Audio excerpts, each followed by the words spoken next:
أعوذ بالله من الشيطان الرجيم بسم الله الرحمن الرحيم ومن آياته أن يرسل الرياح مبشرات وليذيقكم من رحمته وليذيقكم من رحمته ولتجري الفلك بأمره ولتبتغوا من فضله ولعلكم تشكرون۔ اور اس کی نشانیوں میں سے ہے کہ وہ بشارت دینے والی ہوائیں بھیجتا ہے، اور تاکہ وہ تمہیں اپنی کچھ رحمت کا مزہ چکھائے، اور تاکہ کشتیاں اس کے حکم سے چلے، اور تاکہ تم اس کا کچھ فضل تلاش کرو، اور تاکہ تم شکر گزار بنو۔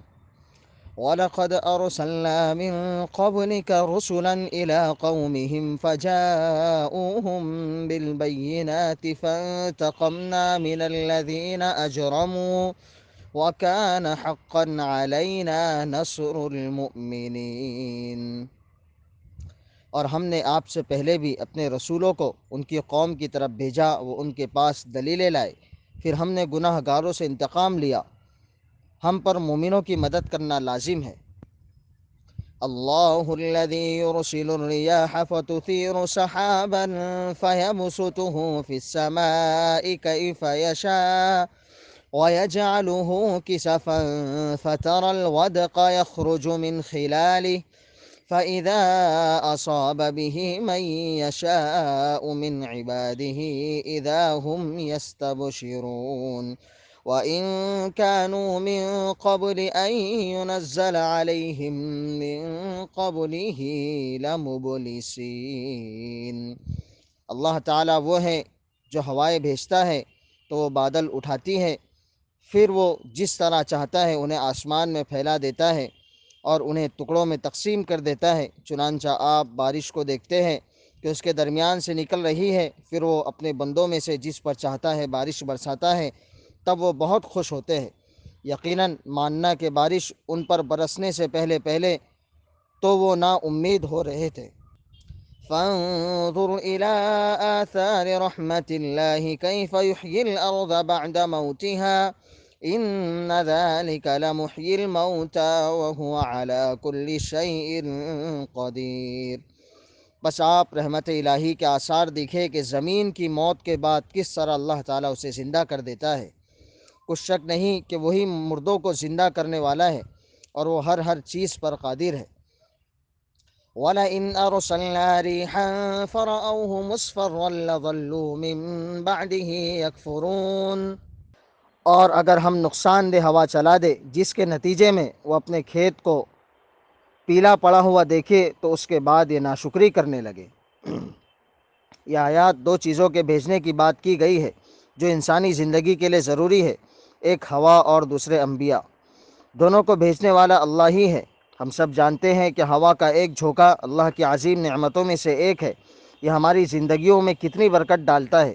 زمین اور سمندر میں مختلف شکلوں میں چلنے والی ہوائیں زمین کے مسکن کی قدرتی بقا اور تحفظ میں اہم کردار ادا کرتی ہیں۔ ہمیں زندگی کو برقرار رکھنے کے لیے ہوا کی ضرورت ہے۔ ہوا پودوں کو بھی مدد کرتی ہے۔ بارش لانے کے لیے ہوا کی ضرورت ہوتی ہے۔ زمین کو مرنے سے بچانے میں ہوا کی خوبیاں اہم کردار ادا کرتی ہے۔ گرم اور ٹھنڈی ہوا فطرت کو کئی طریقے سے پرورش دیتی ہے۔ فصل کی کٹائی کے وقت کی ہوا اور برساتی ہواؤں کا ہم پر مختلف اثر ہوتا ہے۔ زراعت کی خوشحالی، سفری مدد، زمینی توانائی، وسائل کی فراوانی، ہوا ہمیں جو فائدہ دیتی ہے وہ بہت زیادہ ہے۔ اسی طرح انبیاء کا ہمارے لیے بہت زیادہ نفع ہے۔ اللہ نے انبیاء کو ایک عظیم پیغام کے ساتھ بھیجا جو زندگی کو معنی اور وقار دیتا ہے، باطنی اور روحانی رنگ دیتا ہے اور ابدی کامیابی دیتا ہے۔ جو لوگ ان انبیاء کی تعلیمات سے انحراف کرتے ہیں اور صرف مادی آسودگی کی طرف دیکھتے ہیں وہ مایوس ہوں گے۔ فانظر إلى آثار رحمت اللہ۔ ہم اکثر خدا کی لامحدود رحمت کے نشانات کو دیکھنے میں ناکام رہتے ہیں جو اس نے ہم پر عطا کی ہے۔ جب ہم الہی شعور میں رہتے ہیں تو ہمارے پاس ایک ایسا دل ہوگا جو ہر چھوٹی نعمت کا شکر ادا کرنے کے لیے کافی وسیع ہوگا، ورنہ صرف پریشانیاں اور مایوسیاں ہی رہے گی۔ یہ ان انسانوں کی علامت ہے جو بارش نہ ہونے اور فصل سوکھنے پر مایوس اور ناشکرے ہو جاتے ہیں۔ فانتقمنا من الذين أجرموا وكان حقا علينا نصر المؤمنين۔ مجرموں کے لیے اللہ کا عذاب ہے، شیطانی نظریات پر زندگی تباہ کرنے والے اور روئے زمین پر انسانوں کی زندگی کو دکھی بنانے والے مجرم ناقابل معافی ہے۔ مومنوں کا فرض ہے کہ وہ ان کی شرارت سے باخبر رہے اور ان کی مزاحمت کرے۔ اللہ نے اس معاملے میں مومنین سے اپنی مدد کا وعدہ کیا ہے۔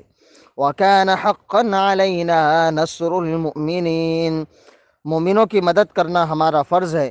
اللہ ہمیں مدد حاصل کرنے والے سچے مومنوں میں شامل کرنے کی توفیق عطا فرمائے، آمین۔